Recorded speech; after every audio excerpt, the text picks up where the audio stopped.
Record some information about each of the major topics that we talked about in genetics last time. All right.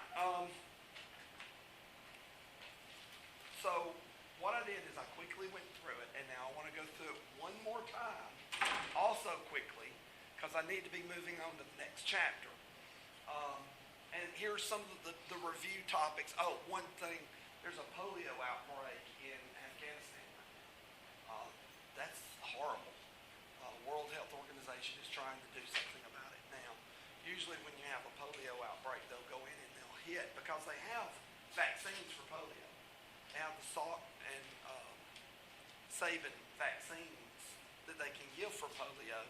And what they'll do is they'll find an area where a polio outbreak starts, and they'll take a 5 or 10 mile radius around there and go in and give vaccines to everybody. The problem is right now, with all of the conflicts going on in the area, a lot of the people are afraid that the Americans are trying to give them poison.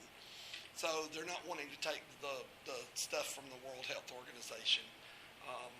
So they're trying to go through, what is it, the Crescent Society, which is kind of the equivalent of the Red Cross in the Middle East, and they're trying to go through them because the people trust the Red Crescent or something a little better. Anyway, I just thought that was worth announcing. It's a horrible disease, and they have very few resources to try to treat people that are coming down with it. Then here's some information on the main topics that I'm going to talk about: DNA replication, transcription, translation. I'm going to go back over transformation. And last time I did not talk about the Griffith experiment, but I will talk about it today. That's the new part there. Conjugation, just very briefly. I don't think you need to know intimate details of how bacteria get intimate with each other, so I'm just going to briefly go over that. We'll cover the types of RNA, PCR, and then new today, I'm going to talk about real-time PCR. Okay. DNA replication. Remembering. Okay.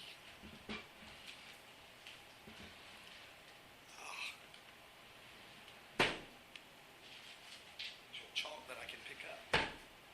Remembering that DNA is read in the 3' to 5' direction. And you'll need to know the structure of DNA well enough to understand what 3' and 5' mean. So go back and look at the structure of DNA. Okay, what is the 3'? What is the 5'? What are the bases? How do the bases connect? What is a GC-rich region? What is an AT-rich region?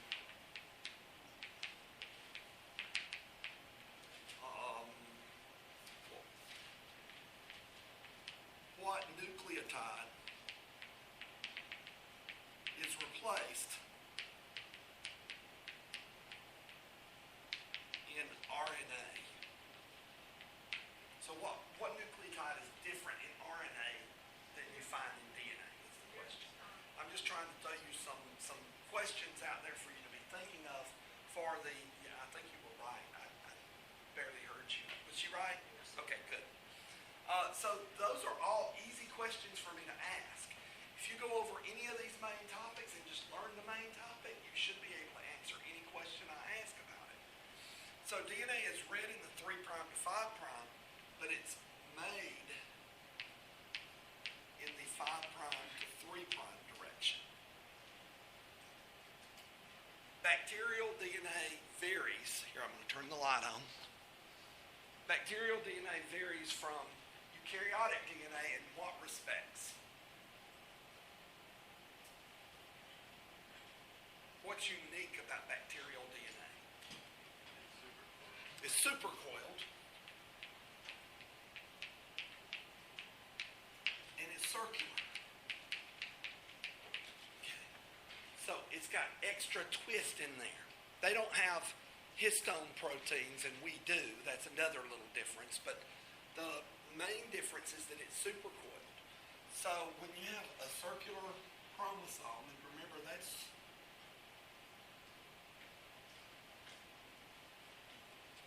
two strands of DNA that are wound around each other.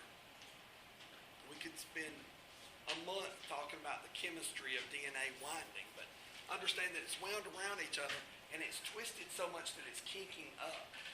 Because the size of the chromosome is about 1,000 times the size of the bacterium in length.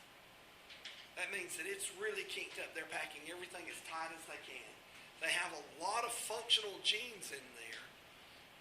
If you compare bacteria to eukaryotic cells, they've got a lot more functional genes per actual cubic space that's found in the cell than you would find in eukaryotic cells. We have introns and exons that are included in our DNA. We have a lot of junk DNA in our system, old viruses and bad genes that are just still stuck in there. So they have a lot of genes in a small area. Now, when they decide it's time to go through a replication process, where do they start?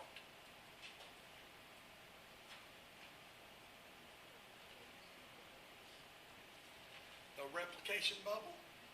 Yep, and it starts at the ORIC, which is the origin of replication.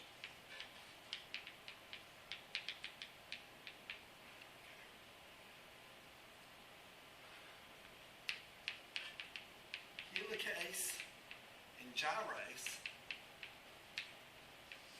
I'm not making you understand which one's doing what, just know they work together to unwind that supercoil, and they're going to start opening up a replication bubble. So if we were to look at this real close, it's going to open up a replication bubble right there on that circular chromosome. Replication bubbles have to be big. You're making complete copies of the entire genome. Later on, we're going to talk about transcriptional bubbles, and they're much smaller because you are only replicating 2 or 3 genes, so smaller segments. Plus, the DNA polymerases that are needed to replicate DNA are huge honking molecules. They're big. They're big enzymes, and they need to be able to get in there and bind. So one of the problems with it unwinding is it's like grandma's phone cord in the kitchen. It will kink back up. And it wants to kink back up. She'll have it stretched across cooking soup and doing whatever. And as soon as she hangs it up, that thing goes, kinks back up. So we have to use 3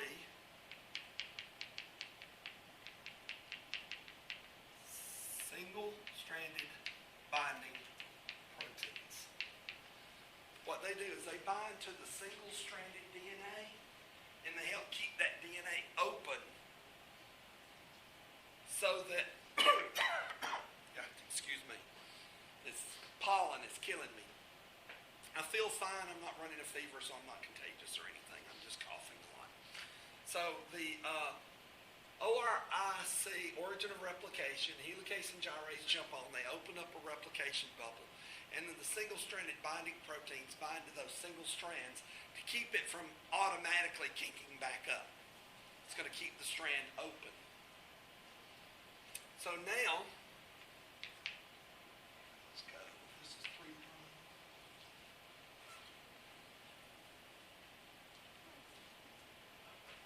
This is 5 prime.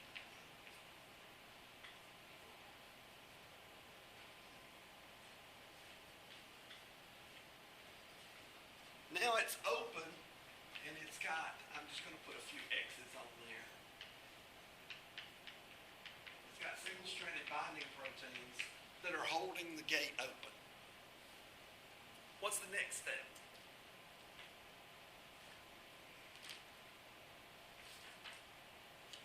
Can DNA polymerase bind to the single-stranded DNA?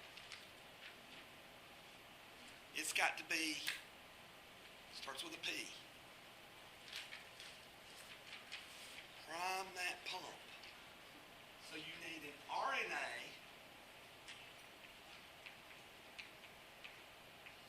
primase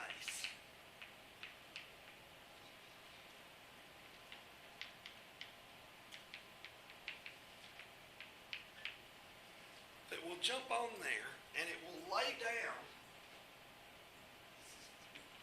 It will lay down 5' to 3'. It lays down from 5' to 3', a short sequence of RNA that acts as a primer.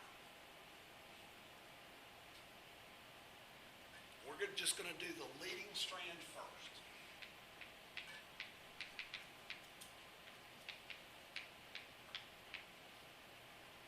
I could draw this out and ask you to identify the leading strand. That'd be an easy question for me to ask. Or the lagging strand. Or, I could ask you lots of questions about this process. All right. So now, after the RNA primase has laid down its 5' to 3' primer, DNA polymerase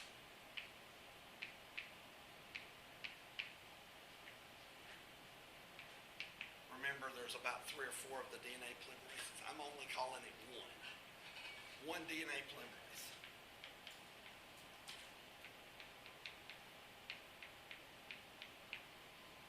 We'll jump on there. It kicks off some of these single-stranded binding proteins. It just kind of bulldozes them off and throws them back out. So what's going to happen, it's going to lay down, starting at the end of that primer, it's going to lay down DNA in that direction, which is making it from the 5' end.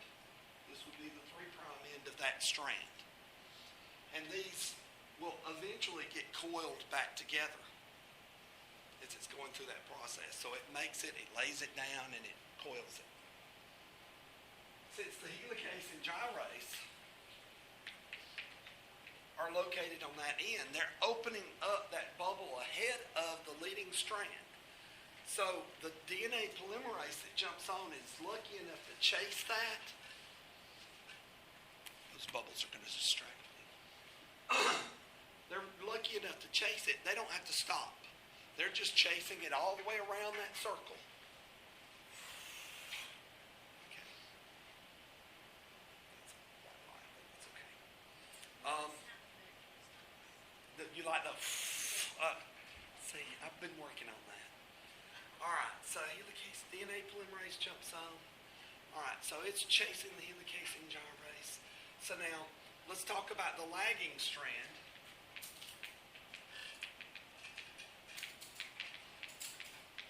The lagging strand is so called because it has Okazaki fragments.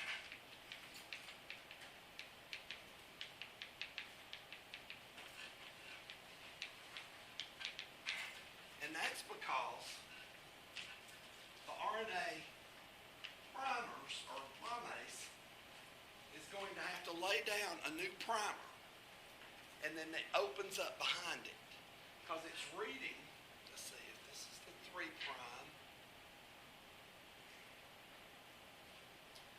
This is the 5', and this is the 3'.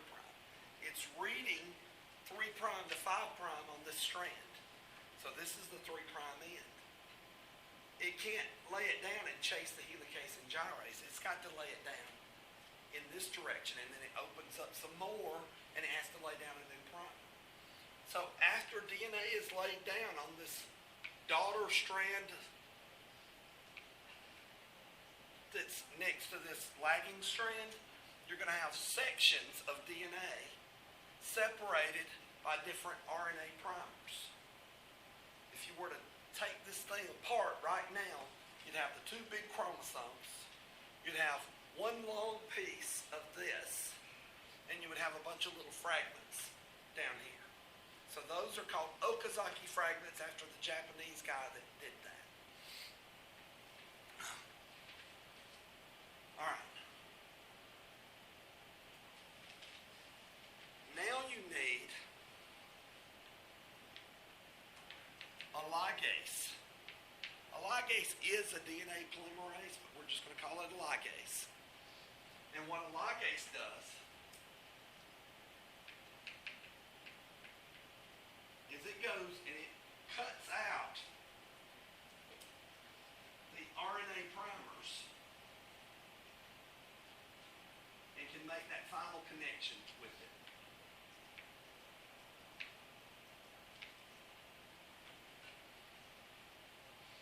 It would remove this one. Once that DNA polymerase moves on down the line, the ligase would move in, remove the primer, put in DNA, and make that final connection. It's a smaller molecule, so I think of it as it's able to get its fingers down in there and make that final knot. I don't know, I don't sew or anything, but sometimes I can imagine getting that final knot in place is tough.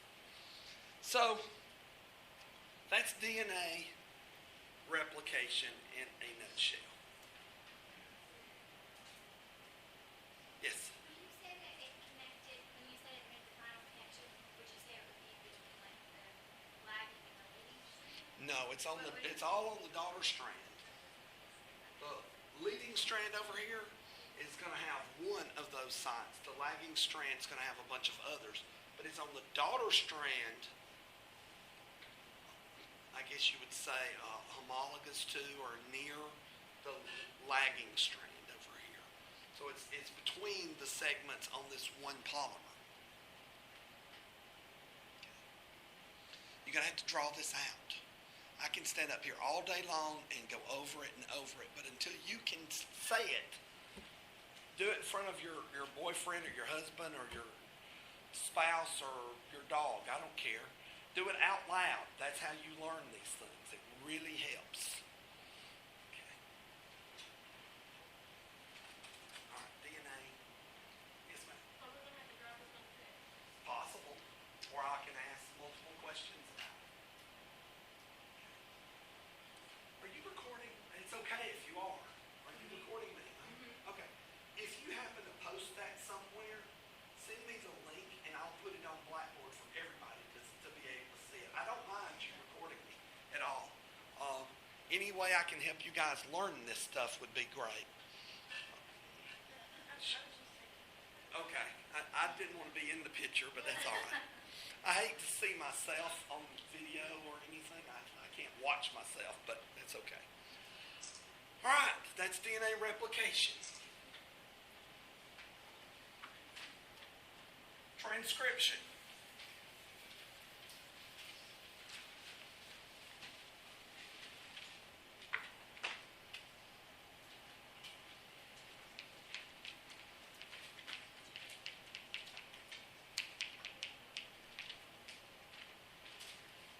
Transcription is also going to be reading from the 3',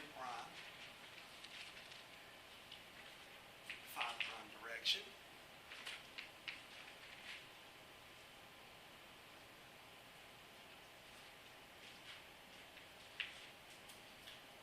One strand is going to be called the sense strand. It makes sense. It's the one that reads correctly. And an RNA polymerase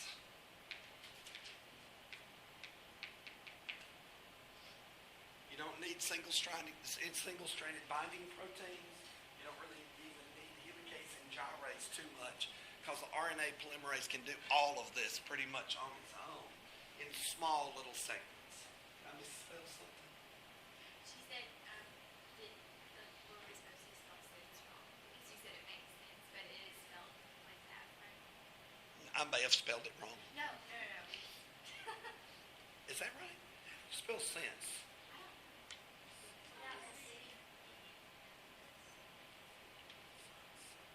Well, somebody look it up sometime. If it hadn't been for spell check, I wouldn't have gotten a PhD. So, we'll go look it up sometime. But you get the idea. It's supposed to make sense, and the spelling, I'll count it right if I can tell what the word is. All right. What happens is it's reading this, and it's making an RNA,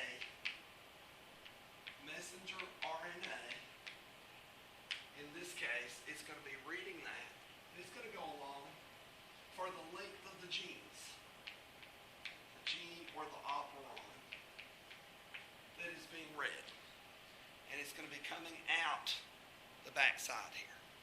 It makes a single strand. This is a 5. Because it's reading 3 to 5, but it's making 5 to 3, so the 5' end comes out first. I've tried to come up with analogies. All right, you're doing an Afghan quilt. Please, I may be completely wrong if you're a knitter. And you're just following the pattern that's on there. But you've turned the thing around and you start backwards so that your weave looks upside down or something. And you're just weaving along and you're copying the colors or whatever across from you as you go back. But you're only making one strand. Where DNA replication, you're making duplicate strands on both sides at the same time. And they have to be supercoiled in order to be stable. They lose their stability. They get chopped up and eaten by enzymes in the system if there's single-stranded DNA floating around. Because some viruses are DNA that are single-stranded. So inside our cells, we have a defense mechanism that says, wait a minute, you're not supposed to have single-stranded DNA floating around. So it chops up single-stranded DNA anywhere it finds it in the cytoplasm. Okay, so now this kind of leads into the translation because you can have ribosomes jump on as soon as you get the messenger RNA coming out.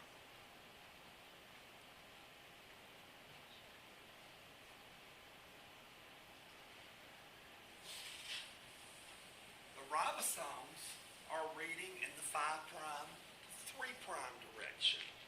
They're the only ones that are opposite.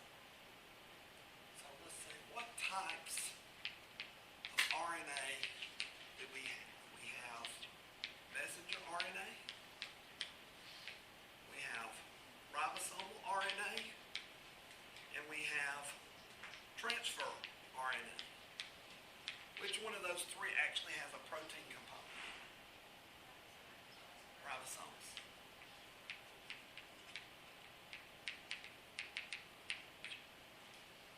The other two are pure RNA. They're all nucleotides, it's just how they fold together. The messenger RNA is coming off, and that's going to be the copy of the DNA that's being turned into protein. So that's the code. That's the scrap paper with the recipe on it. And they usually have a very short half-life. Seconds.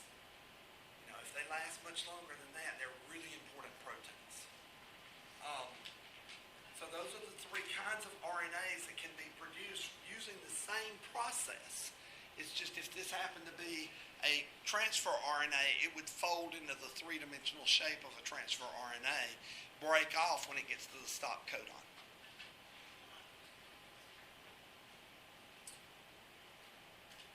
Let's look.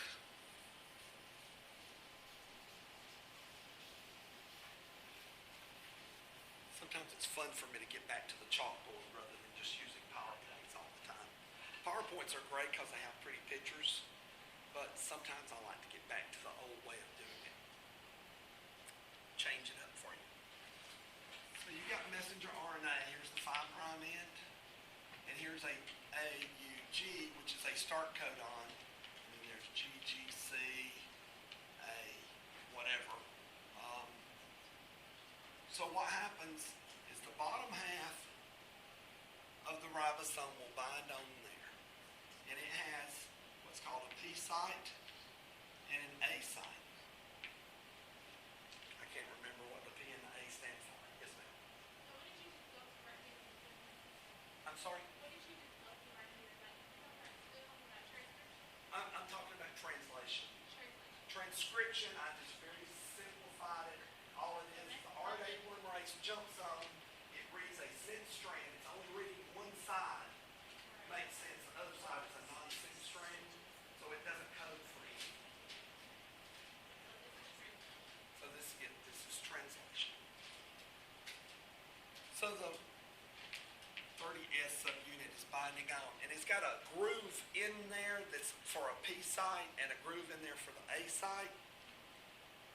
And then the 50S subunit will bind on there. And the two grooves are going to come together over these, what are these called when you've got three nucleotides? Codons. Codons are the three reading sets. You always start with a formulated methionine in that first piece. For bacteria, eukaryotic cells are different. So, the 30S binds, the formulated methionine locks into place, and the 50S subunit binds. Now, it has an empty site right here. There's a little groove that moves in. And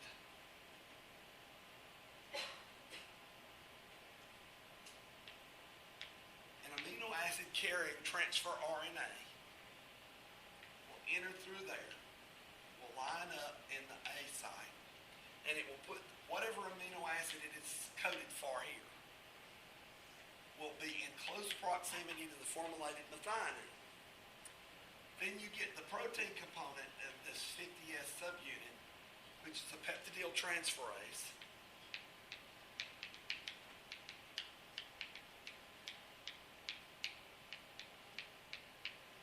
And what it does is it does a dehydration reaction, and it causes a peptide bond to form between those two amino acids. So now it has removed the formulated methionine from this transfer RNA here, and that gets kicked out to a groove. So we have an uncharged transfer RNA with an anticodon for formulated methionine.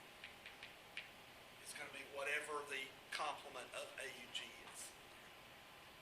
So that gets kicked out, and it goes and finds another formulated methionine somewhere in the cytoplasm, and it's ready to start the next protein. These are just truckers. They go get the stuff and they bring it and put it in place. This whole thing shifts down one set so that this is now in the P site, and the A site is covering this one right here. Another transfer RNA comes in, a peptide bond forms, it kicks out the uncharged transfer RNA, and it clicks down again. It does it quickly, really quickly. So they could be making proteins, and you can have literally hundreds of proteins made before the transcription is completely done. It will keep going until it gets to a termination or a stop codon. And there's 3 stop codons. You saw it on the list. I won't ask you to memorize what the stop codons are because I look them up every time I need to know. When it gets to the stop point, this whole thing just kind of falls apart, and it releases the messenger RNA as a free unit. And then you've got the 30S and the 50S subunit floating around, and they're able to go back and start another process. Translation.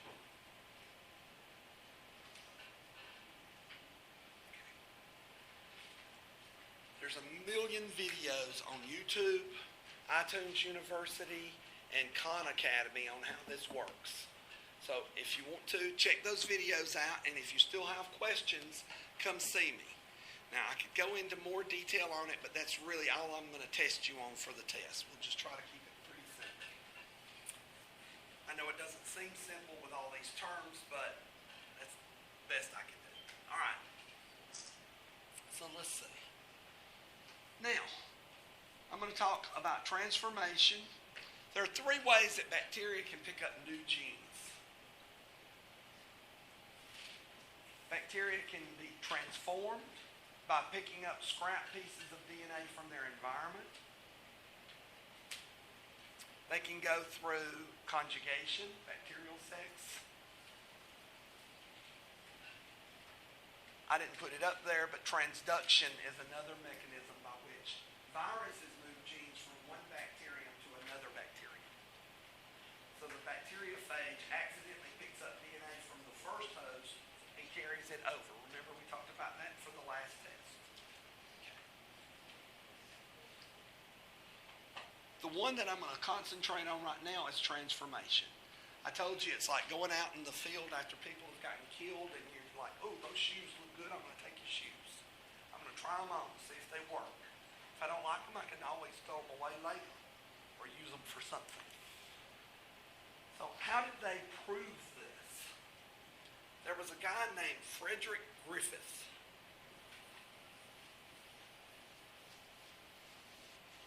He was British.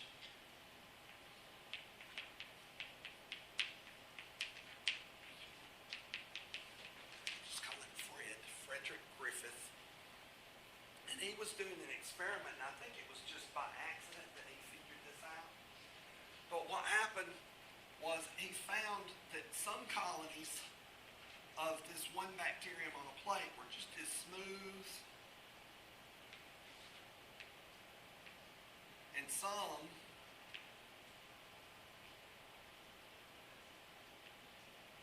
were rough. I'm going to say smooth versus rough.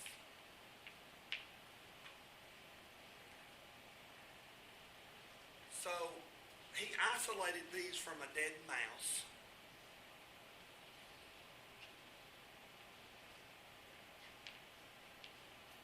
That's a live mouse.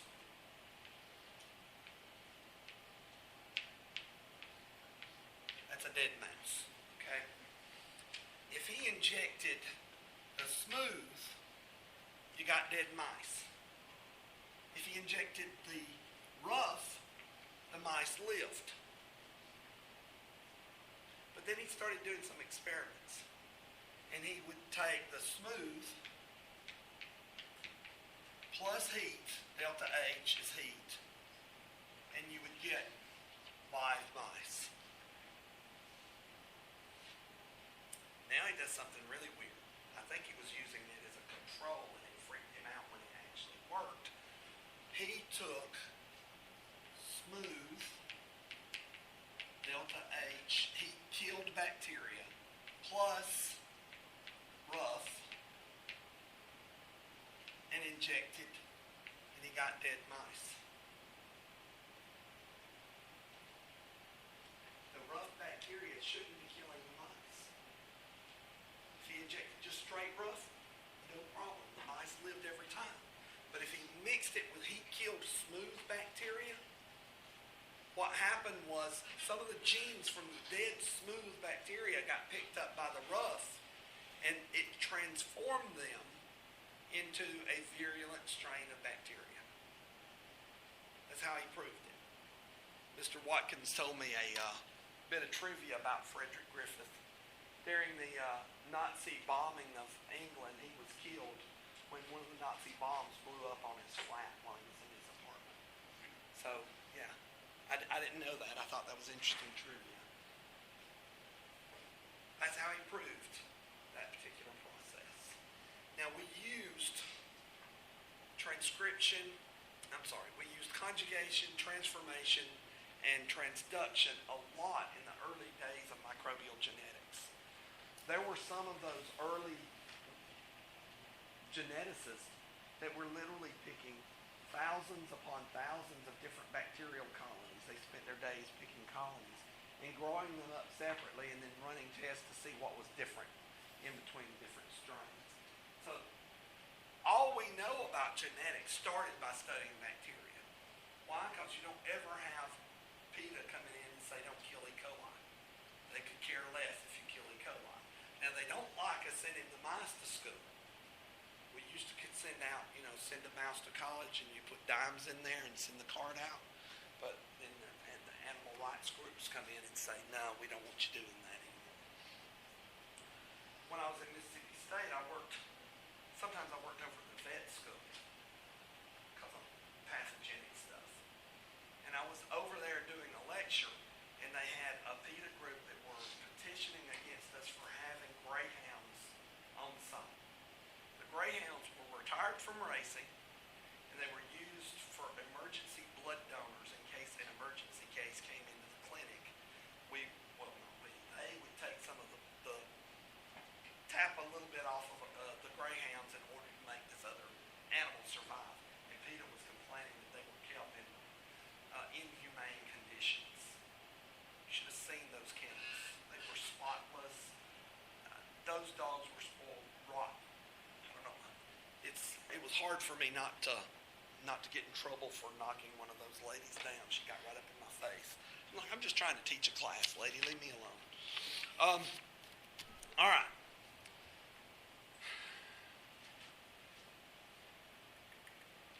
That's a very quick, brief overview of it.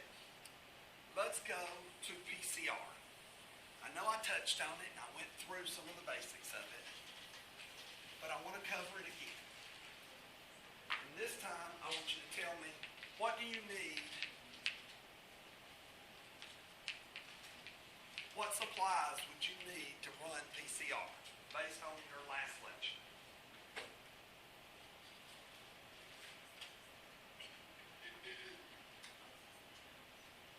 Sorry? This is the California cat, right? Yeah. Okay. Yeah.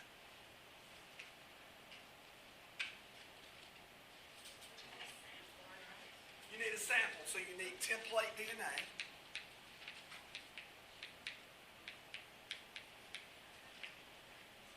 Um, let's say that let's say you have lupus. Why I pick on her for lupus? Because it's more common in African Americans than it is in Caucasians. It's more common in women than it is in men. Of course, I've got a brother who's Caucasian male that has lupus. It's extremely rare. They take him to Louisiana every once in a while and be tested because it's just so uncommon in men. But let's say you've got lupus and I want to prove you've got lupus. I look for a gene that's specific for lupus. I'm not sure one even exists. I'm just making this up. So we take some of your sample. We need blood, and we need white blood cells from you because red blood cells in humans don't have a nucleus. Red blood cells got rid of their nucleus so that they have more room for hemoglobin and stuff. Okay. Now, reptiles have nucleated red blood cells, and so do chickens. So I was doing a mid-micro class at Mississippi State, and I just got some chicken blood and did some smears and said, do a white blood cell count. Everybody in the class was freaking out because the red blood cells had nuclei in there. You ignore the red blood cells, just count the white blood cells, but they freaked out. I had to redo the whole practical because they were concerned about those nuclei in the red blood cells. All right, so you need template DNA. What else do you need? If I'm going to build a new molecule of DNA, what subunits do I need?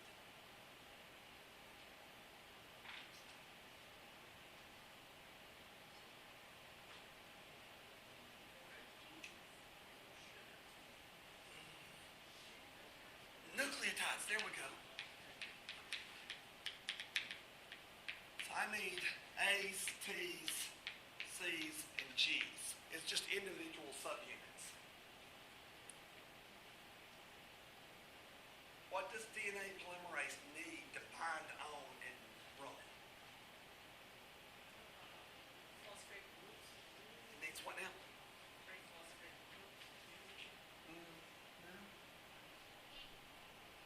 P starts with a. Did you say it? Oh, heat. That's to get a single strand. You're right. So we will need heat.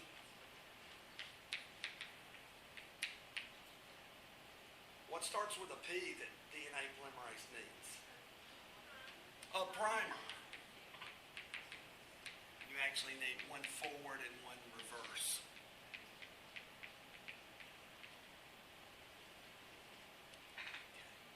So I take some of your DNA, and there's a bunch of it. Okay, and there's this one gene right here that we know, this is a double-stranded helix. We know that your gene for lupus that we're making up here exists here, and we know what the sequence is. You got to know that to start with. So I design a primer for each end of that gene.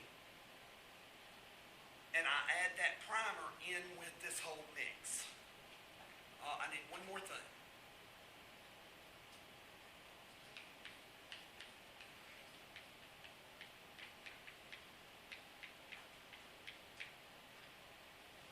DNA polymerase.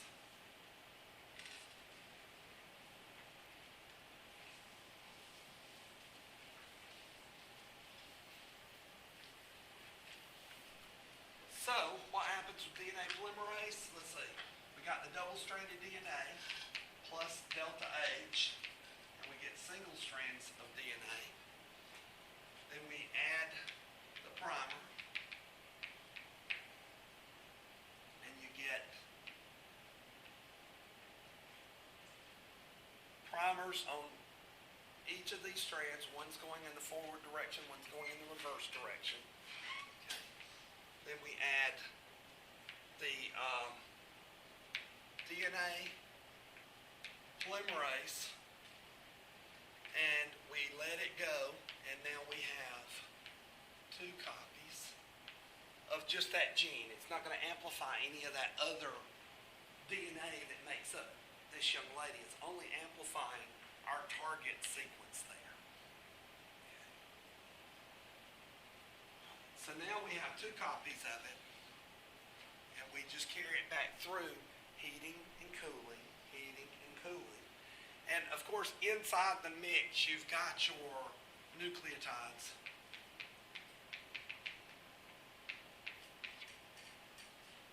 You've got some salts. You got to have magnesium, or the DNA polymerase won't work correctly. Just stuff that you've added in there. And all you got to do is heat it to separate it. The primers bind. Then the primers, as it cools down, will allow DNA polymerase to jump on and make copies. And then it refolds into a double helix. That means that you've doubled it. So if you take DNA from you, I'm not just taking one gene. I'm isolating a bunch of your DNA. So hopefully we've got several hundred copies of that one gene in the original blood sample I got from you. So now, every time I go through that, I'm amplifying the amount of DNA that's present in the sample for that one gene.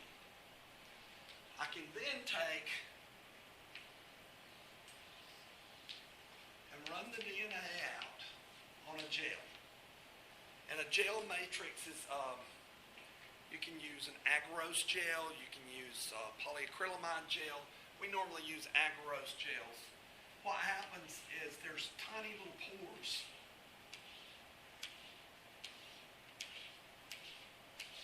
through the gel. The thicker you make the gel, the smaller the pores. So you load into a little hole at the top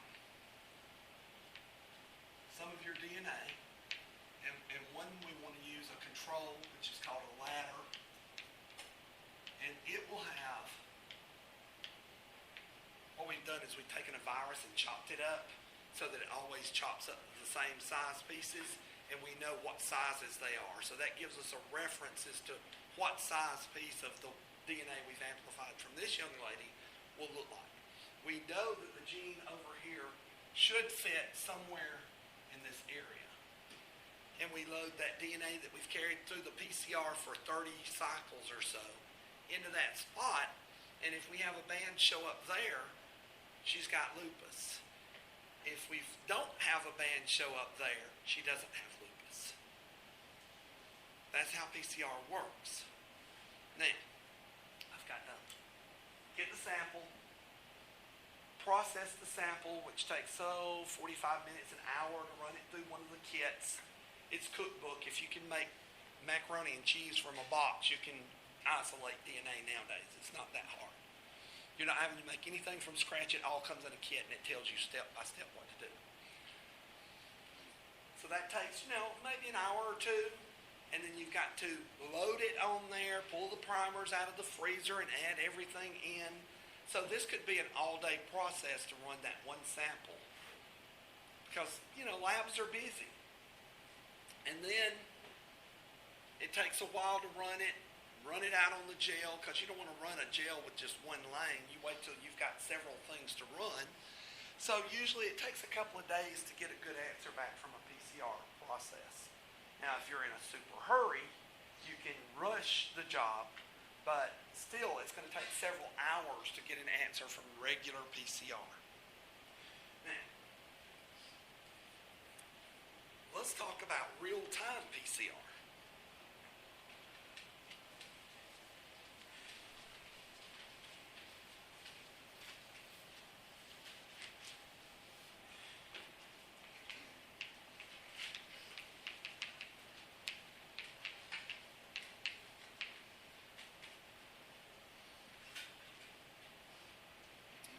The difference is, here's the template. The difference is that when we're running this, we have a forward primer and a reverse primer, but we also have a marker in the middle. The marker in the middle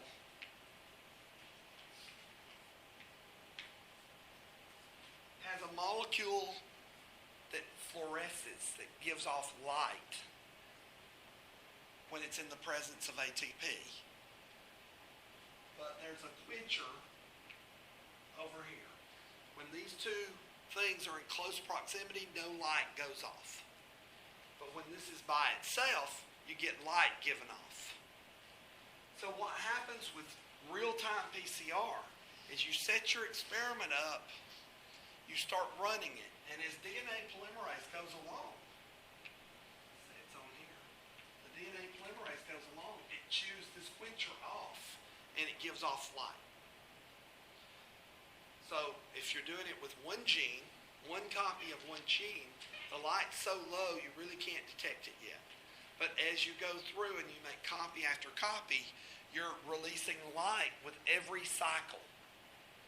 So what happens is you look at the increase in light that's given off. And when it reaches a certain point, you can say that gene is present.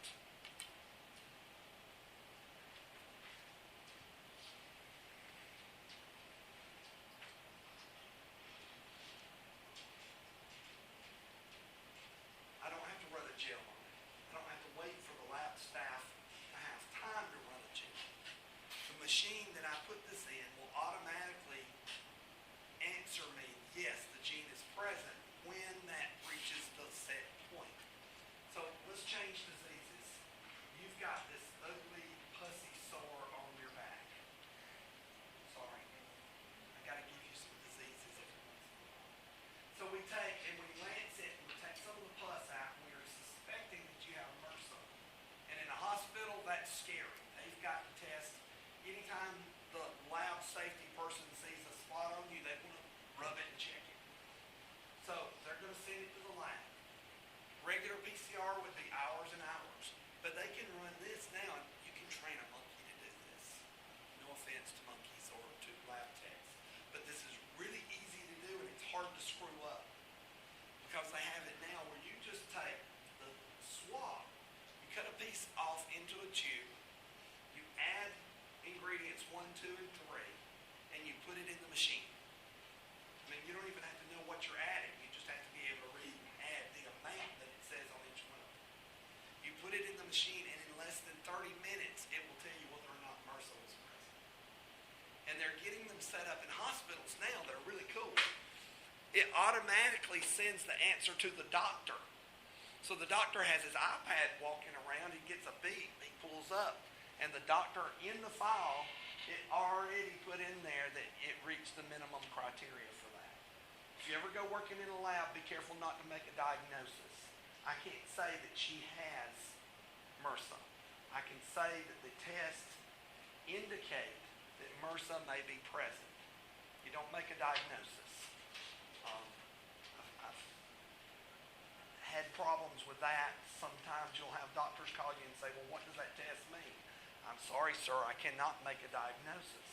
He's like, well, I think it means this. And I'm like, well, sir, you may want to check that out, but again, I can't make a diagnosis. Completely wrong. He was completely wrong. That's why I got a healthcare field. It's too political. You work, oh, gosh, bless your hearts for wanting to do it. Because it is political. You're going to have some fantastic doctors, and you're going to have some doctors that you go, I wouldn't trust them with a rusty bicycle chain. Okay. So when I get sick and I'm older, I'm going to call one of you and say, who do I need to go see? I'm going to call the ones that made good grades, because hopefully you'll give me a good reference. You won't send me to the one with the bicycle chain. There's good people and bad people in every field, and you're going to run into that. All right. So real-time PCR is really based on light given off. And the light's given off when the quencher gets chewed up by the DNA polymerase that's running along. Now is even a little more accurate than regular PCR. Regular PCR is only requiring 2 primers, 2 binding sites. This one requires this third molecule to bind at a specific site in the middle, so you have 3 binding sites that are in there. So if it shows light given off, it's very seldom a false positive. You can get false positives with PCR if the technique's not been really tested a lot. Okay. All right. How was that for a quick review? All right. Let's see. Don't get excited. I'm not letting you go.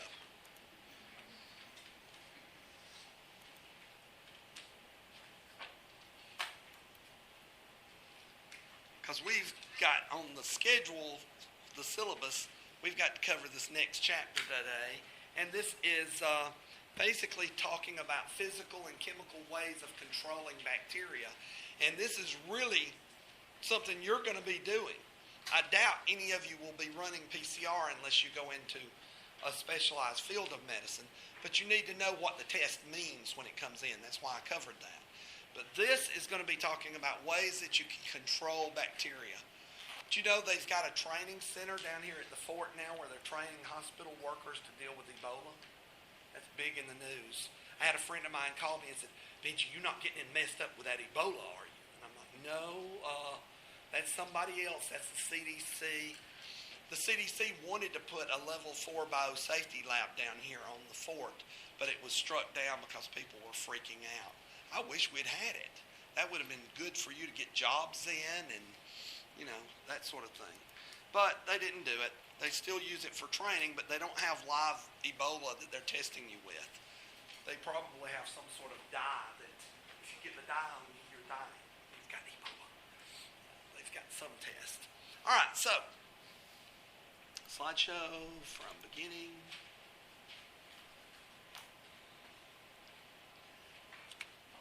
Back and turn these 2 TVs on back here so you can get a good view from the back.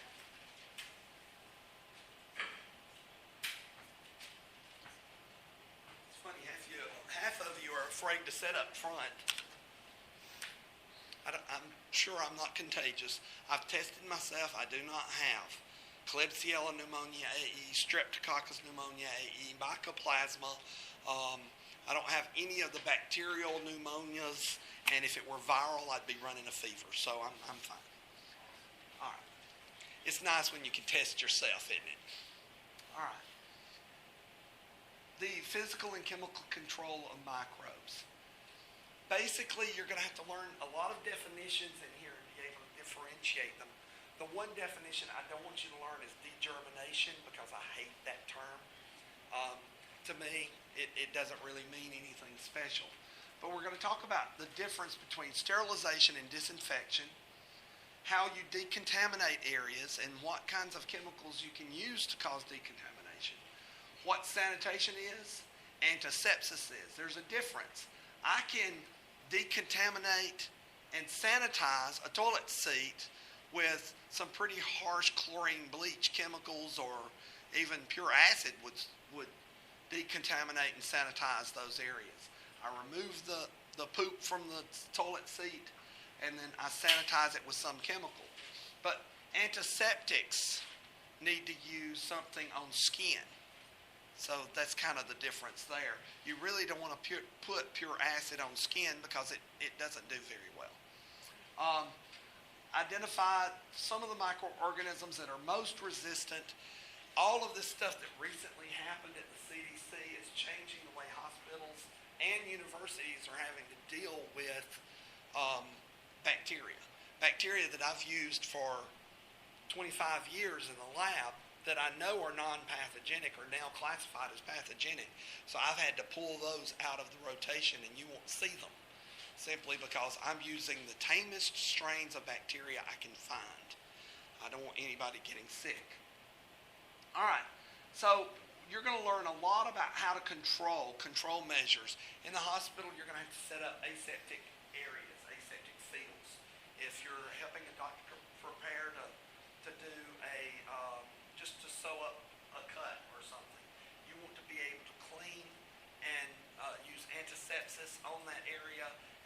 up so it's as aseptic as possible to reduce the amount of secondary infections.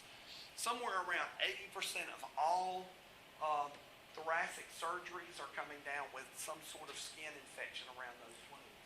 So heart transplant, heart bypass surgeries almost always get some sort of infection around that wound. So wound care is going to be critical for you guys when you get into the hospital. Let's see, if you're working at, do you work in a retirement home? Is that where you work? Or assisted living, or whatever the politically correct term is now. Old folks home doesn't really work anymore, but you have to really watch bed sores, and especially in some of the older patients. You watch your diabetics. You got to check their wounds. Any kind of foot problems can result in complete amputation of the legs. I mean, it can be really bad, and some of those people haven't taken care of their diabetes too well. Yes. Question back to the thoracic. Is that maybe because of the sweat and the way Yeah, the environment there for it to grow? staff is becoming more and more resistant to a lot of these chemicals, especially in hospitals and in nursing homes and in daycare centers. You're getting them that they're becoming resistant to the same kinds of antiseptics. Antiseptics and those things that you would use for decontamination and sanitation. So what I recommend, and what a lot of hospital safety officers are recommending, is a rotation of the chemicals that are in use. So they'll use bleach for a while, and bleach is really good. It denatures DNA of everything. It lyses enveloped viruses. It works really well, but over time, some of these bacteria have worked up resistance to it. So rotate your crop. Use Lysols for a while. Use Cresols, and they have a lot of brand name disinfectants that they use in hospitals. Rotate through different ones that use different modes of action, and you won't have as much resistance build up in the area. But you're still going to get it. It's on the skin. It's everywhere. They're using the triple antibiotic creams along those wounds. The iodines. And it's just 80%.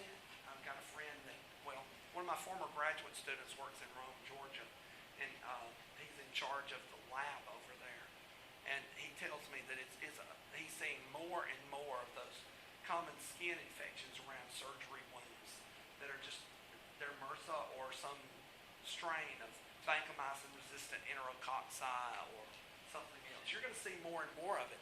And the thing is as nurses, you're touching that. You're coming into contact with it. That's why you got to get into the habit of using those gloves and being as aseptic as possible. If you accidentally rub your nose, because as soon as you put the gloves on, your nose is going to itch every single time. So if you accidentally have to do that, then just take the glove off and put another one on. Hell, the hospital's charging enough; they should be able to afford another glove. But be extra careful, especially if I'm the patient. Okay, I want to make sure I don't get the secondary infection. All right. So we'll talk about a lot of the control measures, and these are changing almost daily. I'm having to take, have you ever heard of a MOOC? M-O-O-C. A MOOC is an online course that's given freely. Well, the CDC and the U.S. government have put out a MOOC that all university microbiologists have to take. And you talk about them. You think I'm boring? Oh my God. This is a cure for insomnia. It's horrible.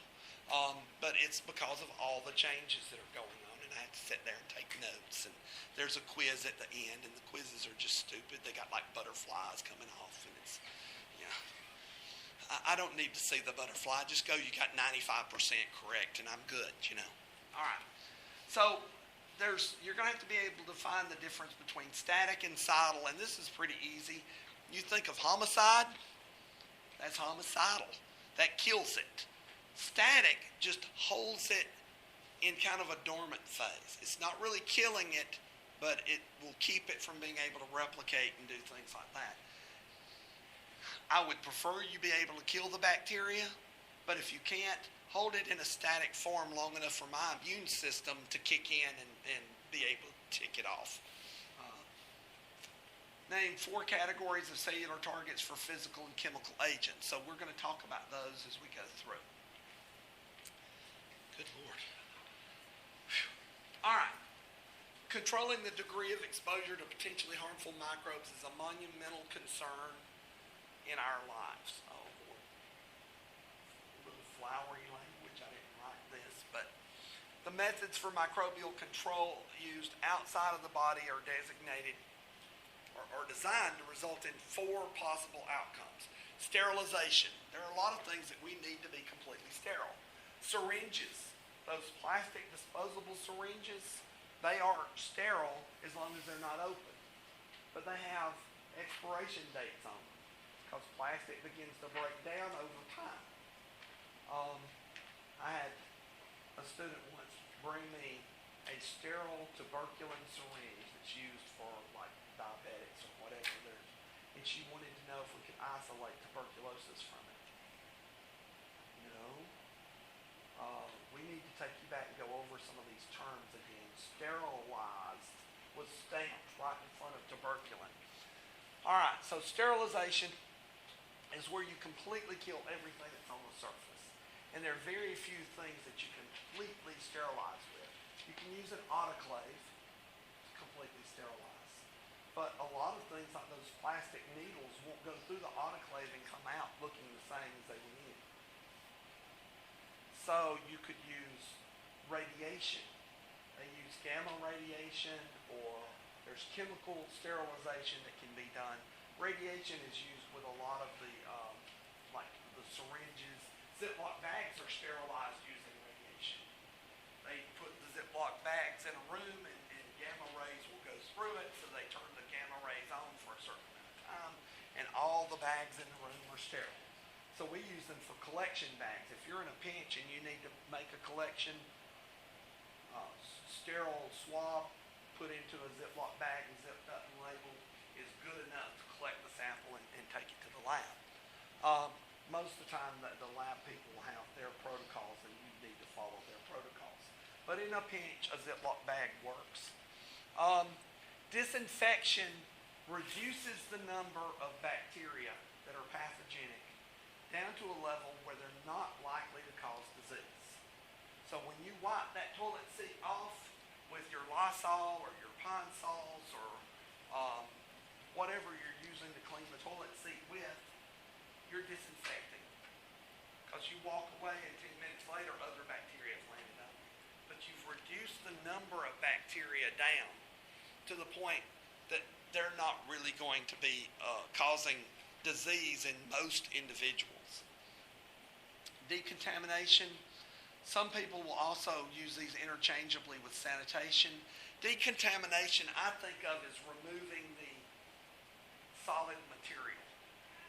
So if you've got to clean out a porta potty, you're removing the solid material, you're pouring it down the toilet, and you're flushing. That's decontamination. Sanitation is when you've actually washed it out and you've used some sort of sanitizing chemical, Pine Sols, Lysols, chlorine bleaches, whatever, in order to get rid of it. And antisepsis is on the skin. It's to prevent sepsis or septic formations. All right. So I'm not going to go through all of this too much, but here's the definitions that the book has for these with some key points. And you can read through those. But the main thing you want to look at are the examples of agents that you have. Here over on the right up here for sterilization, heat autoclave. You got to autoclave for a minimum amount of time. But you really don't want to put a patient in the autoclave and turn it on to sterilize that. That doesn't work too well. Got to think about what you're using. There are certain chemicals that are capable of destroying even spores, but the chemicals are also capable of destroying the human being that's in the room with it. After 9/11, when some crazy microbiologist sent out anthrax spores all over the country, you remember that? Y'all were probably little kids. It won't be long before I can't use that analogy anymore, or that example. They took one of the senator's offices, and this pouch envelope with spores in it was delivered, and it was opened. everybody freaked out. They cleared out the building. They covered it basically with a tent. They sent people in space suits to clean up the mess, and they charged the U.S. government over $2 million to do it. And they released chemical sterilization while they were in it. I would have done it for $1 million. Used a paper mask and some rags and a biohazard bag, and then just about as clean as they charged the $2 million. And, you know, it would have cost me a fraction of what it cost them. Anthrax is not that bad if you're not immunocompromised. Everybody that got anthrax, don't tell terrorists this. Tell them that anthrax is what they need to concentrate on. But anthrax only killed the guy in Florida was a transplant patient. There was a 90-year-old woman that lived next door to a post office. She died. There were only about 4 people that died. One of them was a diabetic that wasn't controlling his diabetes too well. Everybody that died was immunocompromised. You would literally have to line up a whole row of spores and use a straw to snort it like cocaine in order to infect a normal, healthy individual. I'm serious. It's over 1,500,000 spores to make a normal individual have a respiratory infection with them. You're licking the plate. Come on. If you see something strange, wash your hands, throw it in a Ziploc bag, you know, that sort of thing. But government goes crazy sometimes. And they did use chemicals to sterilize the entire building. So they have to go in and they set these chemical bombs off and then they leave. I don't know, years ago they used to have these bombs you set off to kill the cockroaches. I lived in a little trailer down on the Coosa River, and I had those wood cockroaches that would come in and rearrange your furniture. You know, help themselves to the stuff that was in the refrigerator. They were huge. They were scary. And you could set the bomb off, and I swear some of them would come in and, yeah, I like this. It didn't kill them at all. It killed the little bitty German cockroaches, but those big wood American cockroaches just, they don't even sell that stuff anymore, I don't think. All right, disinfection, bleach, iodine, or boiling works pretty well for disinfection. Boiling will not kill spores by itself. Now, if you put it in an autoclave and add pressure, it will. But if you're boiling something that shouldn't have too many spores in it, it's pretty good at sterilizing things. So they still use sterilization techniques in a pinch. Decontamination or sanitation, I just remove all of the hard particles, and then you use things like soaps. Hand soap works great. It's a surfactant. The surfactant gets between the dirt on your hands, the bacteria, and it washes them away if you take the time to wash your hands. I was in the men's restroom the other day, and I do watch people wash their hands. I don't watch them do anything else, but, you know, I'm out there and I'm washing my hands and I'm trying to, you know, do as I tell everybody else to do. I'm washing my hands. This guy stuck his hands under the water and walked out. Later in the day, he went to shake my hands, and I was like, no, I don't think so. I saw you come out and you didn't wash your hands right. Sorry, just wash your hands. Take your time washing your hands. It makes a huge difference. And regular soap works pretty well at home. I don't use antibacterial soaps at home. Why? Because it does have chemicals in there that look like steroids. They look like testosterone or estrogens, and they can. I don't want to have man boobs when I'm, you know, a little older, so I try not to use the stuff any more than absolutely necessary. I use it in the lab. I use it in a hospital, but I don't use it at home. Regular soap works just fine. Antiseptics, alcohols, surgical hand scrubs. Those sorts of things can work pretty well as antisepsis. They don't make mercurochrome anymore, or some of those old things that I grew up with. Okay. So let's look at physical agents real quick. Physical would be heat or radiation. When you're using heat, you can use dry or moist. Dry can be incineration, like your flame that you use in the lab. That incinerates the bacteria off the end of your loop. or a dry oven is another way. You can sterilize glassware in a drying oven. It just takes a long time to do it. So normally I do my sterilization in a autoclave because I can do it quickly, get it out, and be done with it, rather than running the drying oven for hours or days. All right, the best way to sterilize using an autoclave is with moist heat. It's steam under pressure, and that pressure pushes the steam into the spores and completely destroys what DNA is in the spores. Boiling by itself, the heat doesn't hit the spores themselves. Let's see. Bacillus sternothermophilus, you can boil for 12 hours, let it cool down, put it in media. It grows like crazy. So regular boiling by itself won't kill the spores. That's really big in food industry, canning and things like that. They're always worried about contamination with spores. Okay. You can disinfect. Anybody in here make beer at home? I'm the only one. You're learning enough about micro. You can make beer cheap at home. It's really good. I like it. You want to be scrumptiously clean when you do any kind of fermentation at home. I make yogurt at home. Sometimes we make cream cheese. Not too often, but yogurt and beer is what I do. And you use boiling water as a disinfectant. All right, radiation. You've got ionizing radiation, which can be X-rays, cathode, or gamma radiation. These can penetrate a lot better than your UV light. So your X-rays, cathodes, and gamma radiation are used for sterilization. Non-ionizing UV radiation is used for disinfection. It takes longer, and you can't have solid matter on the thing. It has to be clear so the UV can penetrate. And it can also affect certain plastics and things like that.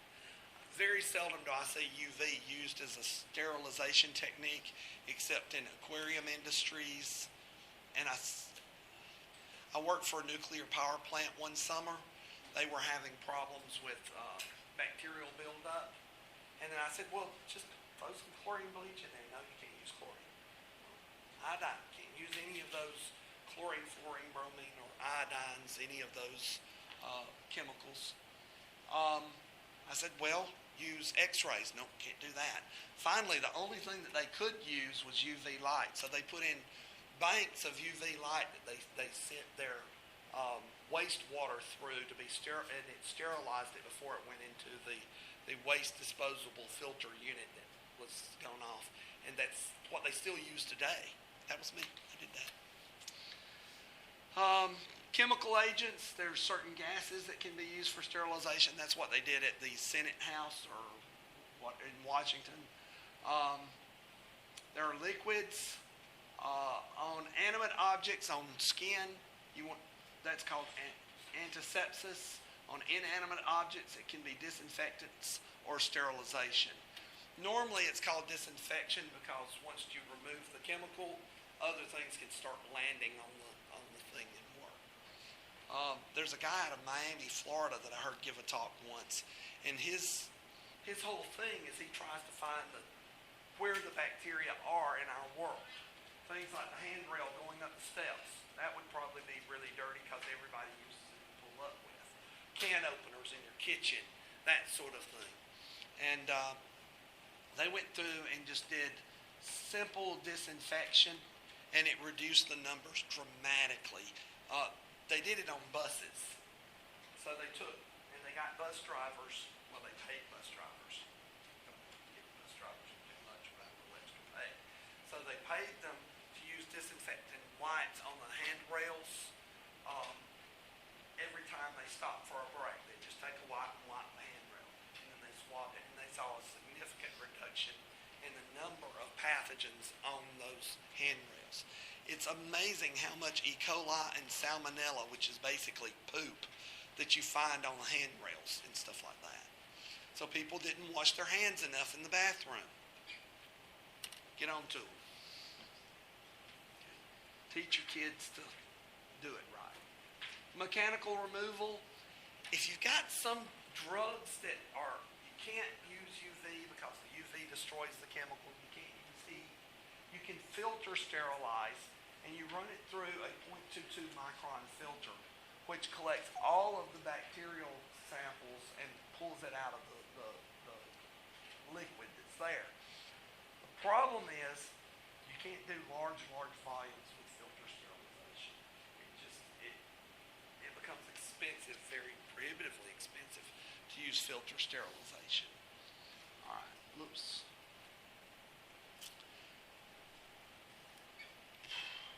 Primary targets of microbial control are microorganisms. So we try to kill bacteria, at least get them down to a manageable number. So we want to keep them from causing spoilage in the environment or on the human body. Endospores are the bane to our existence, especially in food services. The endospores are really hard to treat and get rid of. The goal of sterilization is the destruction of the endospores. Because if you can destroy the endospores, you've destroyed everything else that's on the surface. And that includes all resistant microbial forms. So let's look at less resistant to more resistant. Enveloped viruses, anything you can use that will lyse that envelope, like soap. Soap on an enveloped virus will cause the envelope to lyse, and the virus dies pretty quickly. Most of your gram-positive organisms are not very good at withstanding a lot of the chemicals that we naturally use, so they get destroyed. Non-enveloped viruses can float around in the environment for long periods of time and cause problems. Poliovirus is not an enveloped virus. It's one that can float around with dust particles, and it's usually in poor areas. Fungal spores, they're not very resistant. Some protozoan parasites have trophozoites or cyst forms. Then you're getting into your bacteria. These don't form spores, so staph, pseudomonas, but they're pretty much everywhere. They're ubiquitous. A staph, let's say you got a little pus coming out the end of your finger, and guys are going to press it out, and then they're going to wipe it off. Well, that forms a little skin over the surface of it, and that bacteria can sit there for months and months and still be viable. So it's pretty much everywhere. Mycobacterium grows slowly, but it's got that waxy coat, so it's resistant to some chemicals because the chemicals bounce off the wax. It makes it a little harder to deal with things like tuberculosis and leprosy and things like that. Endospores are almost impossible to kill. And prions, which are small proteins, proteinaceous infectious units, are resistant to high acid content. They're resistant to a lot of temperatures. They just refold. So you can boil them. You can put them under pressure, and they refold back into their mutated form. The one thing that does destroy the prions is something basic. Chlorine bleach has a basic content to it. If you spill bleach on your hand, it gets slick. That's because it's lysing cells and you're releasing cytoplasm onto your skin, and it makes it slick. Okay. But prions are really resistant to a lot of different things. You can cook it. If you cook your meat thoroughly, it usually destroys the prion proteins long enough for your digestive enzymes to chop it up. But if you eat it raw, then it's still in a folded form that the digestive enzymes can't destroy. Endospores, to control agents. 120 degrees Celsius, you're not going to get boiling water to 120 degrees Celsius very often. It boils at 100 degrees Celsius. So you really have to use pressure in order to kill the endospores. Put it in an autoclave or pressure cooker. Let's see, radiation. X-rays are used, and gamma rays are probably the two most common because they can have rooms and they put the rooms are like lead lined, and they roll their product into the room. They shut the doors, they hit the button, and it turns on X-rays for X amount of time. No pun intended, but it was there. Ethylene oxide is what they used in Washington. They've got this thing where you drop the chemicals together and it produces the ethylene oxide. So you make these little bombs and you can put them on timers so that you're out of the building when the ethylene oxide gas is produced. Or they can have tanks, pressurized tanks, and they can turn them on and run, basically wearing masks. So ethylene oxide are good for sterilizing. And then there's sporicidal liquid. Glutaraldehyde is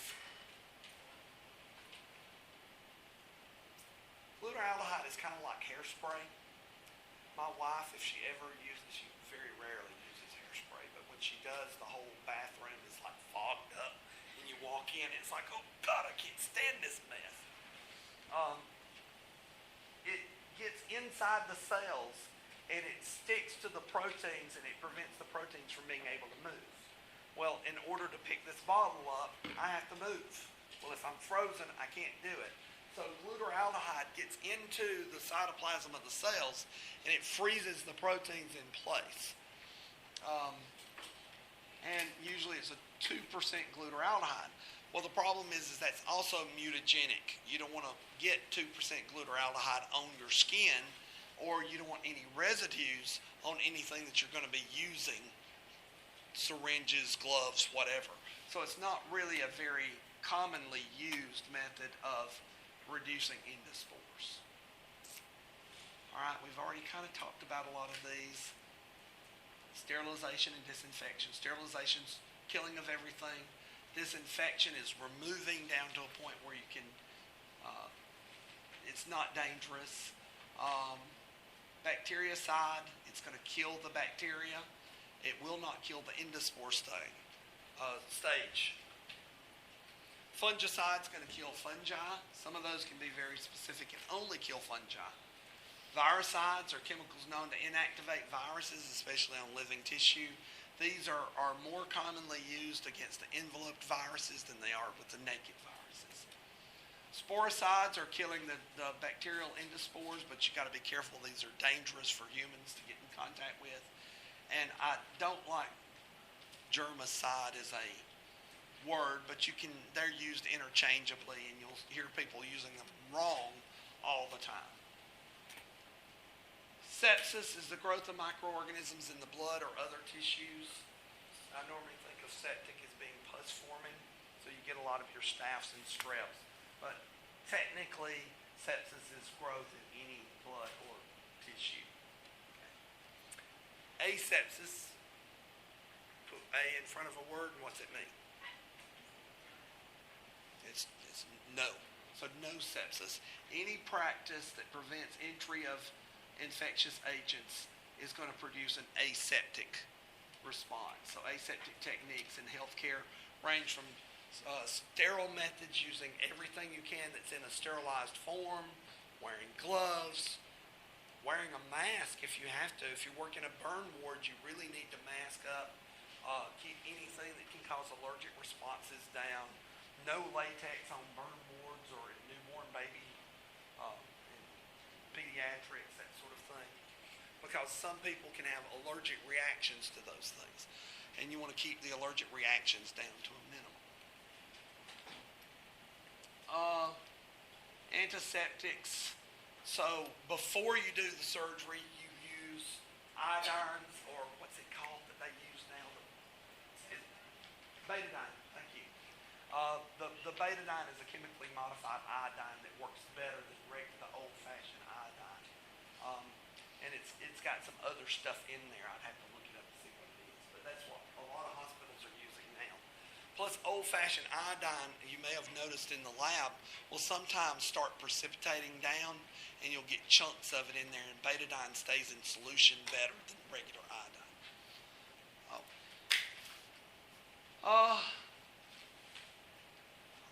Root canals, any kind of oral surgeries. If you have heart valve replacement surgery or a heart murmur that you were born with, your dentist needs to know that. So they'll put you on a prophylactic antibiotic treatment. They'll give you antibiotics for a day or two before you go in for any kind of extraction or major oral surgery. Some people that have bad heart conditions need to also go on an antibiotic before they even have a cleaning done. Because the bacteria will enter the bloodstream, it travels to the heart, and it sticks to where that scar tissue is located, and it will just gradually eat away at the area, so it'll open up the murmur even more. The most common, I guess you would say, congenital heart murmur is between the two atria, because when you're a fetus, you bypass the right ventricle. So, do you have that? Always tell your dentist, remind them every single time.